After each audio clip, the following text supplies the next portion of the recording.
Voilà, bandeko na nga kaka nde nayebisaka bino biso toyaka pamba te epai na bino soki boyoki to comme bomoni biso cela veut dire que ya koloba ezali nous voici encore une fois devant vous na dossier sur dossier affaire sur affaire makambo sur makambo hein bandeko na ngai Petit Fally aboyi na ye kosenga pardon Fabregas na ebele oyo alobaki na ebele oyo alobaki azoyeba mpo na ye azoloba je m'excuse que Fabregas c'est un impoli et puis chose grave aboyi na ye kosenga Fabregas pardon donc ils sont fous quoi ils sont fous vraiment de ce qu'il a dit ils sont fous c'est vraiment de de son réaction plutôt je m'excuse Petit Fally ils sont fous azokipe na ye eloko te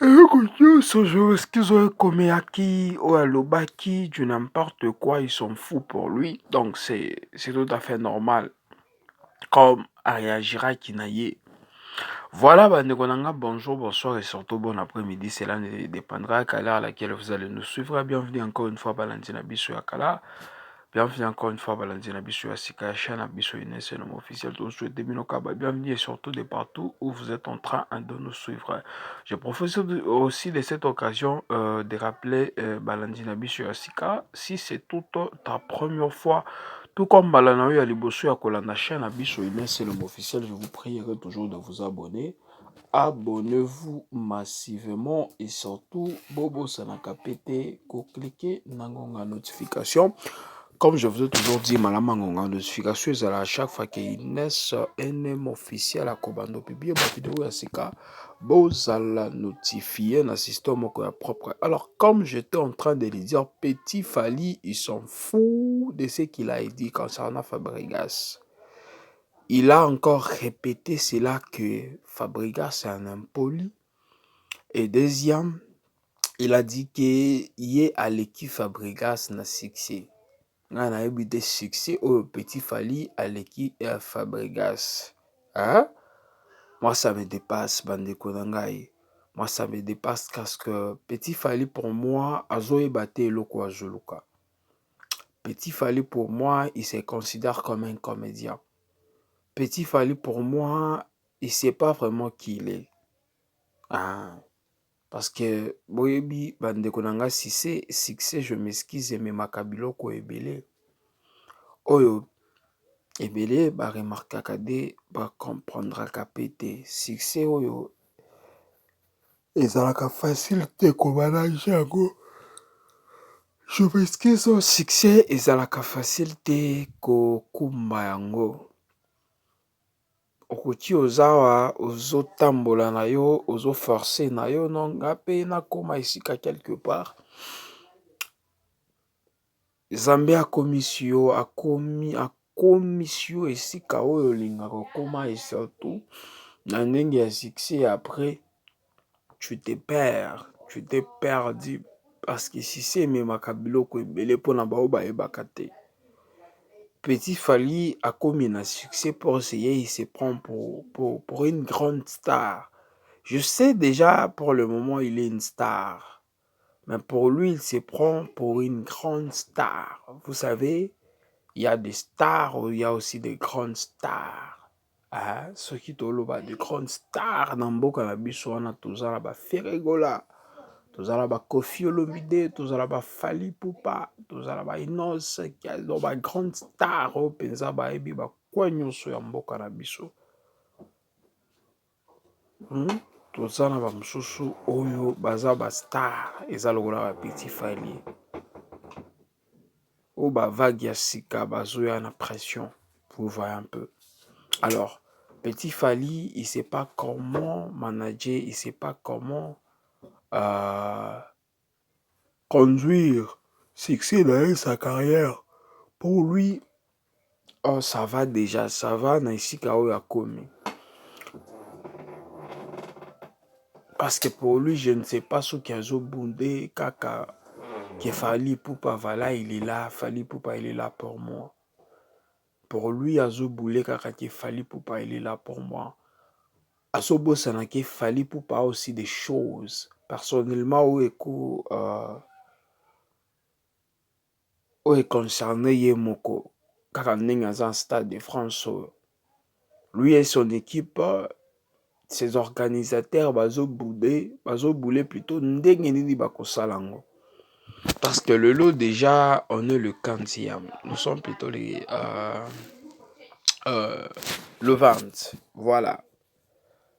Le 20, c'est dans 12 jours, si je ne me trompe pas. Concert à Fali Poupezo Salema. Double concert à Fali Poupezo Salama. Et Salema na Stade de France. Donc, Azo Boulé Ndengenini Eko Leka. Alors, petit Fali, vu que c'est Fali Poupa, non, pour lui, il croit que Fali Poupa va tout faire pour lui. Raison pour laquelle il se permet maintenant je m'excuse des jours de n'importe quoi. Parce que non, petit Fali ko réagir bongo. Na ba aîné na le kola ba Fabregas. Mon qu'il faut boire baraki ba guerre mususu ba betaka ngo kara. Ba guerre wana le kola ba guerre. Ya ba Fali Poupa ba Fabregas. Biso to ebi ya trop bien que Fali Poupa c'est un aîné pour la Fabregas. Alors ceux qui ont la mal entendu moko boye na niveau ya petit Fali, il n'est pas obligé à okota na biloko wana. Eza na biloko mususu batika kaka ozobola lokola ozobola te mais ozobola. Vous voyez un peu. Moi ça me dépasse comment un petit Fali azokota na guerre wana lokola ko défendre Fali Poupa. Eza guerre o bato ebele déjà ebele penza makasi. Oyo baya kaka ba réagiraka concernant guerre wana. Oyo eza guerre à petit Fali ya kokota te. Aza na carrière na ye oyo fa bunda nango nde lo azobosa. Ba Fabregas wana basali kombo ya makasi kala. Oyo azobosana mais ye alingi azomikotisa alingi komikotisa na ba guerre. Soki nazo comprendre te pourquoi pour que Fali alingaka ye mingi. Parce que personnellement nga nayebi déjà Fali biloko wana alingaka te. Fali alingaka biloko wana bato bazosala na kombo na ye kofinga bato. Il n'aime pas ça. Il n'aime pas ça. Malgré ceci, c'est pour son bien parce qu'il y a de ces gens oyo pour le moment bazofinga ye. Ouais, ils sont fous. Fali c'est un sans-fautiste. Et chose grave, ils n'aiment pas bato oyo bakendaka kofinga bato mosusu na kombo na ye. Alingaka yango te. Je ne sais pas vous aussi si vous vous êtes déjà rendu compte na elo wana. Fali Poupa alingaka bilo wana te. Comment ya boye ba petit Fali nde babiloko bazosala. 2026 yango depuis bandika bo. Tomoni ata eloko moko te oyo azosala me alingi amikotesa na internet. Abosani ke aza na penza na carrière mobile ezotala ye. Mpona ye na ye na comprendre te yango komi soki abandobola loki soki musique eza lunge. C'est na ebandeli petit Fali akota musique na comédie. Abandosala ba comédie na ba fonci na ye wana. Azosala ba interprétation ya musique. Abandeli ba musique ya David si je me trompe. Abando interpréter ba musique ya David. Jusqu'à ce que toi na eboye lelo petit Fali plutôt ebie jusqu'à ce Fali amatisaki ye na bakorare na kuna. Asali kombo ayembi ba dibididi ayembi ba nzembo na ebele penza makati na niveau Fali atiaki voix na ye na nzembo na ye. Donc apesaki ye force mpo na ye je suis pas jusqu'à maintenant soki ye azomona kaka soki eza na ndenge ya comédie azoignore elo wana. Chose grave. Oh petit Fali azokomprendre te na musique na ye. Je sais pas de votre côté c'est bon remarquer elo wana. Personnellement petit Fali asala ba erreur penza makasi. Il doit se concentrer na carrière na ye aluka nini osala ke na kokota baguerre oyo Fally parce que Fally biloko wana alinga yango te mpona bao bayebi Fally très bien. Eza na baartiste mosusu oyo lelo bazofuta bato mpo ke bakende ofinga bato na bainternet, mpo ke bakende orépondre bato oyo bazofinga ye na internet. Eza na bato bazosala biloko wana mais Fally Ipupa n'aime pas ça. Je sais pas bino pe sur vous et moi je suis sûr c'est parce que Fally Ipupa aza na ba concentration na ye ya concert na ye ya gayard oyo aza nango na nayebi te soki akoki mpe kobenga mpe Petit Fally aya na concert oyo na babiloko azosala et je suis sûr apres baconcert oyo soki azwi mwa mopepe azwi mwa repos akozwa Petit Fally wana kopesa ye bakosilika mpona babiloko azosala na baréaction azosala azokende komanke bafabrigas barespect bakombo ya Fally. Fally n'aime pas ça parce qu'il connaît pourquoi, il connaît la raison pour laquelle il n'aime pas ça. Il faut voir un peu par exemple petit Fally non comprendre pourquoi tu te comportes comme ça. Ah pezozo la kisa ndenge nini ça il est très non finga yo te mais je te dis au moins la vérité mon frère. Arme ya classe ezalaka bien. Tu es déjà une star tanga na yo ozala mwa intellectuel na mutu oyeba biloko akosala parce que moi je suis sûr yorobo nde moto azali na pembeni na yo abando conseiller te ifi un tas boswanaki donc awa okoki kosala biloko yo moko kaka ndenge pa tomoni mbala moko bimisi orchestre na yo si rapidement oyo ata baartiste oyo ya minene babandi kala tomoni baorchestre na bango te Gali Gardel wana tomoni baorchestre na bango te mais yo déjà mpa obimisi orchestre na yo si rapidement donc okoki mosala biloko selon ta façon de penser tellement entourage eza ya bien te lisusu malgré oza na voix ya bien ya noko na yo Fally Ipupa malgré ça rien et voilà tu fais les choses na ndenge na yo lelo okomi ofinga bakolo na yo lelo okomi oloba tu n'importe quoi concernant baene na yo eloko ozobosana ke ça peut te créer des problèmes si pas aujourd'hui même demain fongola mwa miso tika baguerre wana Fabregas aza leki ya Fally Ipupa bakoki orange yango aire nyonso yo kotikala polele. Moi je te dis la vérité et déjà eloko wana ozosala eza eloko oyo Fabregas alingaka te et Fally Ipupa plutôt alingaka te yo moko naosala yango mpona papa na ngai Fally Ipupa mais personnellement il n'aime pas ça.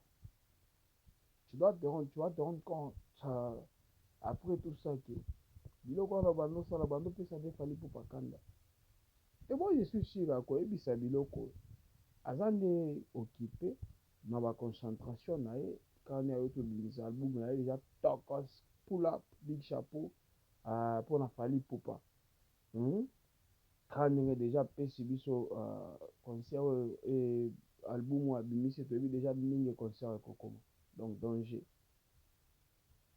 soki asili babiloko wana akobenga yo akoyebisa yo biloko ozosala parce que na taba oyo balobelaka mpenza Fally balobelaka ye na ndenge te oyo ndenge oyo ozoloba bilobaloba nakosa yo te oyo eza bilobaloba fala bandeko na nga moi je faisais toujours ndenge nasalaka baanalyse j'ai toujours aimé bino mpe bozopesa bapoint bavi na bino bopesa yango ndenge place ya commentaire eza wana bopesa bavi na bino ndenge Petit Fally akomisi kose comporter ces derniers temps na ye ya koconcentre miziki na ye mais botala comportement na ye eza ya bien te nayebi te soki bino bosepela nango personnellement naosepela nango ta naosepela nango tata elo ata moke ta biloko azosala eza ya bien te il sait pas ce qu'il est en train de faire nayebi te soki epa na bino boremarke eloko Voilà, de la même façon, j'aimerais aussi qu'on rappelle Balanzi Nabiso ya Sika. Si c'est nous ta première fois, tout comme Balana, il y a Liboso, à la chaîne Nabiso NSM officiel. Je prie toujours de vous abonner. Abonnez-vous massivement, surtout. Bobo Sanaka peut être cliquer dans la notification, comme je vous ai toujours dit, madame, la notification. Et là, ils ont plutôt à chaque fois qu'il y a une scène officielle à publier ma vidéo à Sika. Vous allez notifier le système propre. Alors, abonnez-vous massivement. Et surtout, Bobo Sanaka peut être cliquer dans la notification parce que par la vidéo, ils ont raté. Dossier sur affaire, affaire sur affaire, Makambo sur Makambo. Voilà, bandeko na ngai na dossier na biso ya lelo ya Petit Fally Ipupa. Personnellement, nazo regretter ndenge azo se comporter concernant baene na ye mpo na ye azobule lokola azosala yango na lokuma Fally Ipupa. Mais chose grave eza ke Fally Ipupa alingaka biloko wana te parce que ozosalir kombo na ye na babétise. Fally Ipupa azala bongo te. Eza na baartiste mosusu nde balingaka lokumu wana ozokende ofinga bato na nkombo na bango mais Fally Ipupa alingaka biloko wana te. Donc tika concentrer carrière na yo, concentrer avenir na yo, concentrer carrière musicale ya ki artiste ndenge ozali. Kiko perdre temps oyo ozoperdre na ba plateau wana ozomata na bato wana bazoluka ba vie, bato wana bazoluka mbongo. Ozokende operdre batemps na yo kolekisa kuna na ba plateau koloba du n'importe quoi. Voilà bandeko na ngai kaka ndenge nayebisaka bino biso toyaka kofingaka wa bato te tolobaka nde vérité. Eza na liste tosalaka. Soki biloko ya boye ezosalema tokotika yango pamba te bandeko na ngai. Il faut to réagir. Quand même, il faut to réagir. Eza eloko bien te? Comment est-ce que tokoki okomisa yango eloko wana? Voilà, quand j'étais en train de vous dire, eloko bien et omelaka te, tokomi na suka partage na biso lelo. Merci encore une fois Balanzi na biso et Sika et Balanzi na biso plutôt la chaîne na biso NSM officiel. Merci encore une fois de nous avoir d'avoir pris votre temps ya kolanda chaîne na biso. Toza vraiment reconnaissant, tolingaka mingi koyoka ki bolanda biso. Alors permettez-moi bandeko nanga toujours de vous dire bye bye et surtout à la prochaine. Ciao.